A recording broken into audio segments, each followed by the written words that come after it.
berkesempatan dan telah meluangkan waktunya untuk hadir mengikuti kegiatan penyembuhan ini.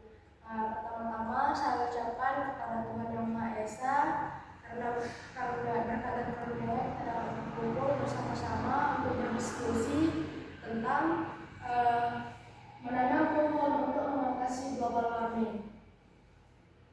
Semoga nanti pas saya menjelaskan Bapak Ibu dapat mengerti dan bisa menerapkan untuk kedepannya dan sangat bermanfaat. Pertama, di sini saya akan menjelaskan tentang menanam pohon itu sangat penting untuk mengatasi global warming. Nah, seperti yang kita lihat di gambar ini adalah bentuk pemanasan global warming yang sekarang terasa seperti beberapa daerah-daerah yang pohon-pohonnya sudah mulai tidak ada dan ditebang untuk seperti untuk perumahan, untuk perkebunan dan lain-lain. Nah, Bapak Ibu ada yang tahu nggak apa itu pemanasan global? Tidak tahu. Nah, di sini saya akan menjelaskan apa itu pemanasan global. Pemanasan global adalah peningkatan suhu rata-rata atmosfer bumi yang disebabkan oleh penumpukan gas rumah kaca seperti karbon dioksida atau disebut dengan CO2 dan metana atau disebut dengan CH4. Pemanasan global juga salah satu terjadi dari aktivitas manusia seperti pembakaran bahan bakar fosil, terus deforestasi dan aktivitas industri. Nah, Bapak Ibu, dampak dari pemanasan global ini pada saat ini sudah mulai terasa, kita dapat rasakan gitu ya kan, seperti kenaikan suhu, perubahan cuaca yang ekstrim, mencairnya es kutub, dan kenaikan permukaan laut. Nah, menanam pohon itu sangat penting loh Bapak Ibu. Salah satu caranya yang efektif untuk melawan pemanasan global dengan cara menanam pohon. Peran pohon itu sangat penting dalam menyerap CO2 atau karbon dioksida yang merupakan gas rumah kaca dari atmosfer melalui proses fotosintesis. Selain itu, pohon juga menyediakan oksigen, membantu mengurangi polusi udara, memperbaiki kualitas tanah, dan menjaga keseimbangan ekosistem. Nah, manfaat menanam pohon dalam mengatasi global warming yaitu yang pertama itu mengurangi efek urban heat island, yang artinya pohon dapat membantu menurunkan suhu dari paparan sinar matahari secara langsung dengan menyediakan keteduhan dan kelembapan udara melalui proses transpirasi. Nah, contohnya seperti kita berada di lapangan bola ya kan Bapak Ibu. Tetapi pohon itu tidak ada gitu. Nah, tentunya kan matahari itu terpapar terhadap kita itu secara langsung gitu kan. Dan suhu badan kita itu terasa panas. Itu adalah salah satu pemanasan suhu yang sudah meninggi dan meningkat gitu. Dan selain itu, pohon juga dapat seperti melembabkan tanah. Contohnya itu seperti daun pohon itu, dia akan jatuh tuh.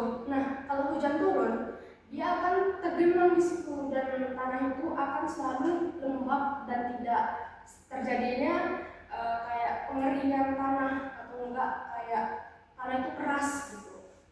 Dan yang kedua itu menjaga keanekaragaman hayati. Hutan yang ditanami pohon menjadi habitat bagi berbagai jenis flora dan fauna yang membantu menjaga keseimbangan ekosistem. Nah, hutan ini juga dapat sebagai tempat tinggal atau tempat berkembang biaknya hewan dan tumbuhan gitu. Selain itu, hutan ini juga dapat mengeseimbangkan ekosistemnya gitu. Terus yang ketiga, mencegah erosi tanah. Nah, akar pohon ini dapat menjaga kestabilan tanah dan mencegah erosi yang disebabkan oleh air hujan, sehingga mengurangi banjir dan tanah longsor. Nah, pohon itu kan memiliki akar nih. Akarnya itu kayak berserabut, ada yang kayak akar itu tunggal gitu. Nah, manfaat akar ini banyak loh Bapak Ibu. Seperti kalau seandainya hujan turun, dia tuh masih bisa akar itu menyerap dan terjadinya kayak fotosintesis pohon jadinya. Jadi tidak terjadinya longsor dan banjir gitu. Nah, yang keempat itu penghasil oksigen. Selama fotosintesis, pohon menghasilkan oksigen yang kita butuhkan untuk bernapas. Satu pohon dewasa dapat menghasilkan oksigen yang cukup untuk 2 orang setiap hari. Nah, kalau pohon ini yang besar gitu ya Bapak Ibu, atau yang dewasa, kita sebut dewasa, itu bisa untuk karbon dioksida untuk 2 orang gitu, bisa untuk menyerap 2 orang gitu. Dan yang kelima itu penyerap karbon dioksida atau disebut CO2. Sebuah pohon dewasa rata-rata mampu menyerap hingga 22 kg karbon dioksida setiap tahunnya, dan selama masa hidupnya bisa menyerap hingga 1 ton karbon dioksida. Nah, dalam pohon yang besar itu bisa menyerap hingga 22 kg loh Bapak Ibu. Makanya itu sangat-sangat penting sekali menanam pohon untuk itu salah satu kehidupan kita gitu. Nah, terus cara efektif ini menanam pohon untuk mengatasi pemanasan global. Ada beberapa cara efektif untuk menanam pohon dan mengatasi pemanasan global. Nah, Bapak Ibu, di sini kita bisa terapkan agar kita tuh bisa dapat efektif dan atau enggak kayak tertarik atau enggak kayak macam bisa lah dipahami dan diterapkan. Yang pertama itu menanam pohon asli yang cocok dengan kondisi lingkungan dan yang cepat tumbuh. Nah, Bapak Ibu itu kalau menanam pohon itu harus nyarinya itu yang mudah cepat tumbuh gitu, dan jangan sampai Bapak Ibu itu salah memilih pohon. Misalkan nih, kan milihnya itu pohon yang kayak macam nangkani, itu kurang karbon dioksidannya gitu. Jadi kalau bisa yang menanam pohon itu yang dapat lebar daunnya biar dia itu lebih banyak terjadinya kayak perlindungan dan terjauhnya dari pemanasan secara langsung gitu.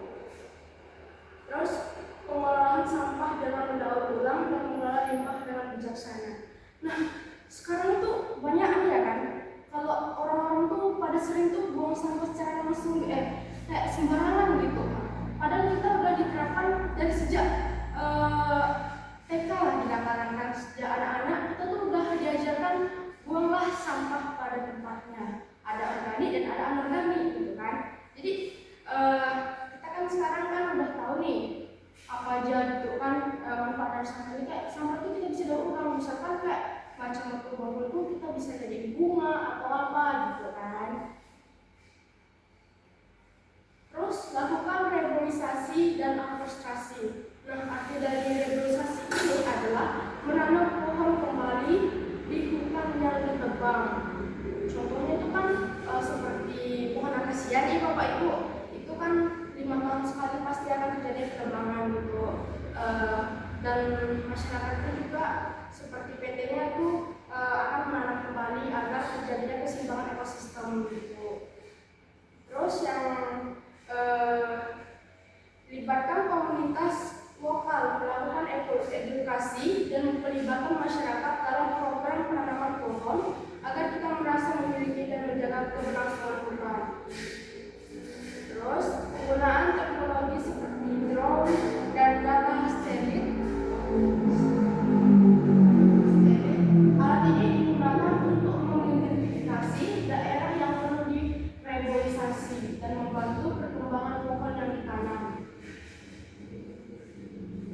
Penggunaan emisi, mengurangi penggunaan bahan bakar fosil dan beralih ke energi terbarukan seperti angin dan solar.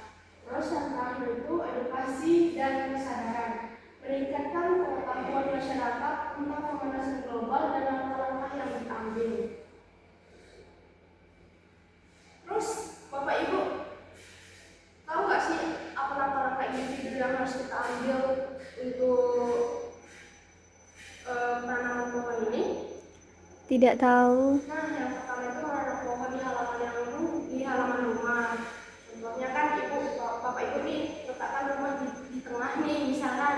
Nah, kalau bisa kita tuh harus meletakkan pohon itu yang agak dekat dengan halaman kita gitu, biar tidak terjadinya pemanasan global secara langsung.